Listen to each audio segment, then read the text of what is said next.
Hola, les saluda Enrique Hernández con el gusto de siempre. Bienvenidos a La Opinión Hoy. El camino de Tenoch Huerta en el mundo de la actuación no ha sido fácil. Cuando se dio cuenta que no quería seguir tolerando los lugares comunes y la estigmatización de los personajes que le pedían representar, decidió hacer de la lucha contra la discriminación y el racismo una causa personal. A continuación les presentaremos la plática que mi compañero Carlos Millet sostuvo con él, con motivo del lanzamiento de Potato, el podcast que coprotagoniza al lado de Stephanie Sigman. Pues aquí es un verdadero honor para La Opinión Hoy tener a Tenoch Huerta, uno de los mexicanos más hot en Hollywood. Bienvenido, Tenoch, y muchísimas gracias por estar con nosotros. Muchísimas gracias, y pues un saludo para toda la bandita por allá. Oye, Tenoch, justo trabajando en este podcast para Amazon Music, Potato, que es de un tema súper relevante para los hispanos, sobre todo para los mexicanos en Estados Unidos. Platícanos de ese proyecto. Es un proyecto justo, este podcast que retrata la vida de pues, de una familia de mexicoamericano, ¿no? De migrantes, pero particularmente de estos dos hermanos y el conflicto que sucede cuando los dos, uno de ellos, que es mi personaje, tiene problemas con migración, y cómo su hermana, que está totalmente asimilada a la cultura norteamericana, tiene que lidiar contra esto, su sentido de pertenencia a la cultura norteamericana, y a la vez la lealtad y el amor hacia su familia, hacia su hermano, y de manera indirecta, pues también hacia la raíz de origen, ¿no? Que es México.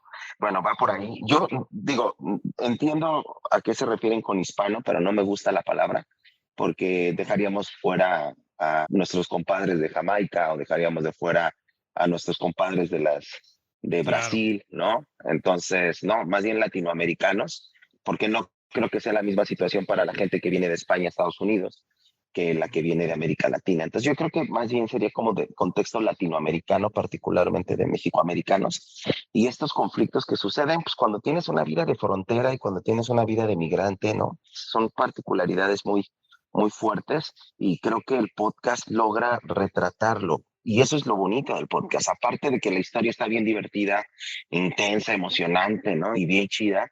Digo, el trabajo de Stephanie es una magnífica actriz. Creo que aparte de este trabajo que está ahí, también está la reflexión y cómo está ambientada el podcast, ¿no? O sea, que creo que sí logra entrar a la entraña de los conflictos de las familias, de miles y millones de familias que están en Estados Unidos y que se vieron en la necesidad de emigrar, ¿no? Claro, y tu experiencia trabajando haciendo podcasts, evidentemente es diferente a hacer cine o hacer otro tipo de contenidos. ¿Cómo fue para ti? Pues fíjate que ya había tenido la oportunidad de hacer algunos, y la verdad es súper divertido. Es una experiencia bien chida, bien enriquecedora. Es otro tipo digo, actuar es actuar, pero hay otros elementos, ¿no? Hay que ser mucho más, tal vez obvio, ¿no? Como decir, estoy cansado, me voy a sentar. Pues obvio que si estás cansado te vas a sentar, ¿no? Pero la gente no lo está viendo, entonces lo tienes que verbalizar. Y a la hora de verbalizarlo, pues lo tienes que verbalizar con verdad para que no se oiga como algo obvio, sino que se entienda como algo lógico, ¿no? Por ejemplo, es un pequeño ejemplo de lo diferente que es hacer cine o tele o teatro de lo que sería una radionovela, porque al final del día, digo, pomposamente les llaman podcast, pues son radionovelas, y hacer una radionovela, pues es una cosa súper chingona, ¿no? Entonces a mí la verdad me quedé muy satisfecho con este trabajo, y Poteiro para mí ha sido una experiencia súper bonita. Creo que los guiones están bien chidos, y creo que además este podcast tiene mucha riqueza y mucho potencial. ¿Tú crees, por ejemplo, que estas historias de los latinos en Estados Unidos, que además son tan comunes y tan rudas, también abran las puertas, no sé, tal vez en Hollywood para contar esas historias también? Pues os digo, la historia de los latinoamericanos al final del día es la historia de la humanidad, ¿no? Al final del día es en lo humano donde conectamos, y este tipo de historias, porque vamos, aquí el contexto es el tema de la migración, ¿no? Pero detrás, lo que realmente está detrás de esta historia, pues es el drama humano, ¿no?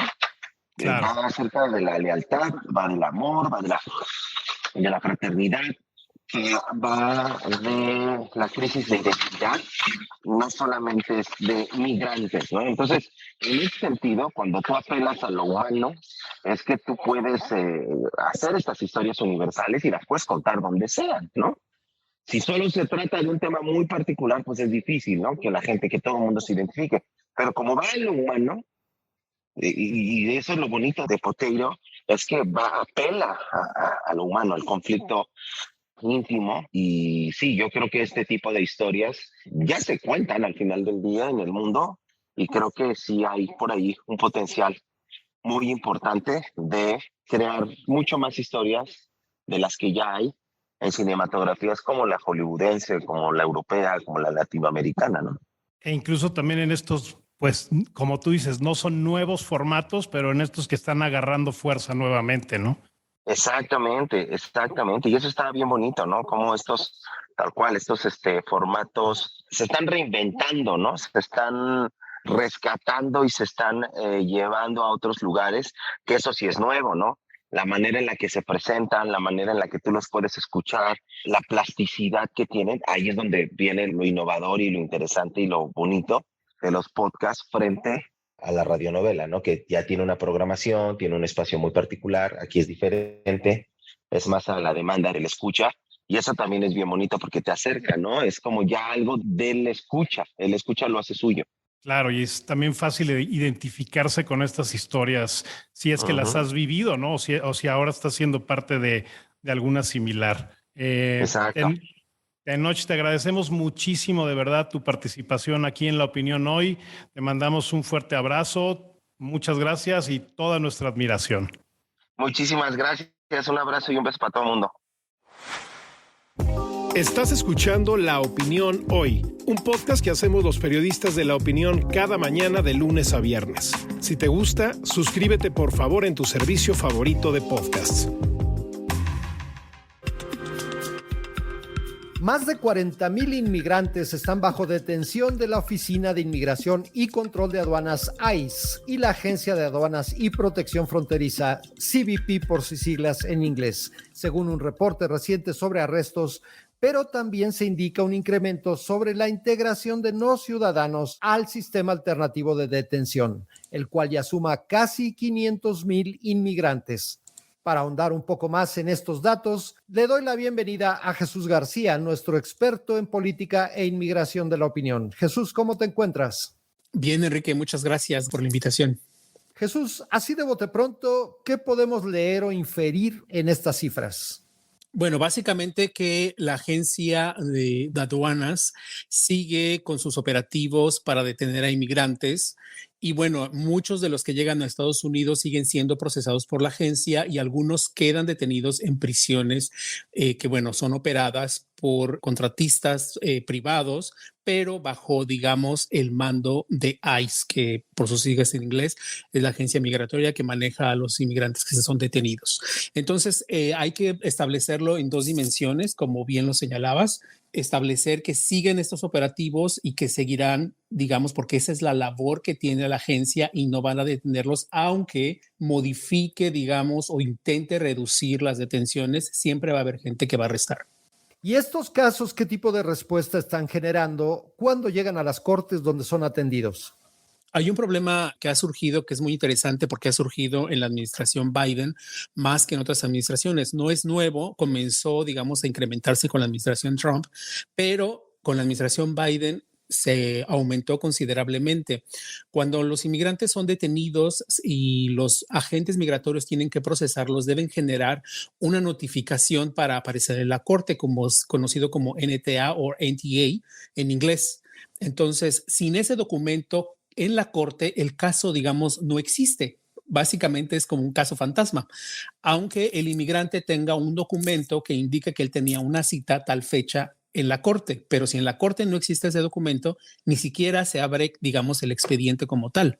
Entonces, esos casos son desechados y ahorita hay alrededor de 65,000 casos de ese tipo y es un problema que está creciendo. ¿Por qué? Porque los inmigrantes pueden decir, bueno, pues entonces mi caso fue desechado, yo puedo seguir en Estados Unidos. Sí, sigues como indocumentado, pero ahora no tienes posibilidad de hacer un reclamo al gobierno porque tu caso como tal no existe. Entonces, ICE puede detenerte y procesarte por ser indocumentado en Estados Unidos. O sea, es un problema legal serio y los abogados han señalado que esto debería resolverse. Quienes han estado dando seguimiento a esto es una organización, un centro de investigación que se llama Centro de Información y Acceso de Registro Transaccionales, conocido como TRAC en inglés, y que opera en la Universidad de Syracuse en Nueva York. Ellos hacen un seguimiento estadístico muy importante, yo creo que es el más avanzado que se tiene en Estados Unidos, a través de información pública que ellos solicitan. Entonces, estos son los datos como más cercanos de tribunales y de los que tiene la agencia migratoria, y han destacado justamente esta problemática sobre de cómo las cortes están desechando los casos, pero por este error que ha existido. Bien, entonces, de acuerdo a lo que nos dices, ¿qué podríamos esperar al respecto? ¿Que las cifras puedan aumentar o disminuir la tendencia? Bueno, las cifras van a aumentar. Ha bajado, digamos, la detención de personas en prisiones, digamos, la gente que ha sido detenida en prisiones, pero ha aumentado considerablemente. Para darte una cifra, cuando inició la administración Biden, había alrededor de 80,000 inmigrantes bajo alternativas a la detención, es decir, gente a la que se les ponía algún grillete para tenerlas vigiladas con GPS o ahora con un sistema a través de celular que se llama SmartLink, que permite monitorearlos 24/7. Nunca pueden apagar ese celular, deben responder todas las llamadas telefónicas y ICE puede monitorear dónde están esas personas a través de GPS. Entonces, es un monitoreo constante 24/7.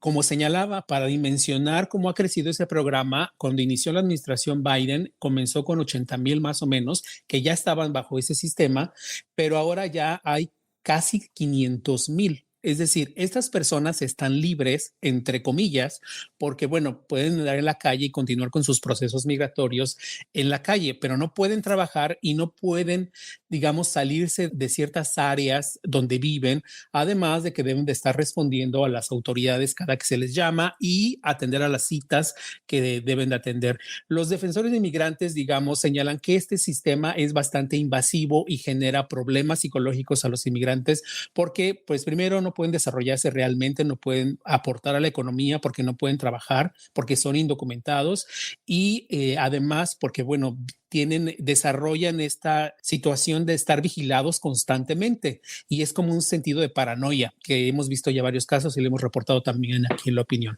Entonces no vamos a ver que se reduzca esta situación porque la administración Biden ha señalado que si bien no quiere más personas en prisiones, también quiere que sí se vea que hay un control de los inmigrantes que son indocumentados. Pues seguiremos de cerca el tema. Jesús García, como siempre, te agradezco mucho tu presencia y comentarios para La Opinión hoy. Muchas gracias, Enrico. Muy buenas tardes. Y así es como llegamos al final de esta emisión. Les recuerdo que pueden suscribirse y, por supuesto, ayudarnos a calificar positivamente a La Opinión hoy en su plataforma de podcast favorita. Se despide de ustedes Enrique Hernández, deseándoles que tengan un gran día. Este podcast es una producción de La Opinión, presentada por Diana Gutiérrez, Carlos Millet y Enrique Hernández. Diseño sonoro de Brenda García. Rafael Cores es el productor ejecutivo.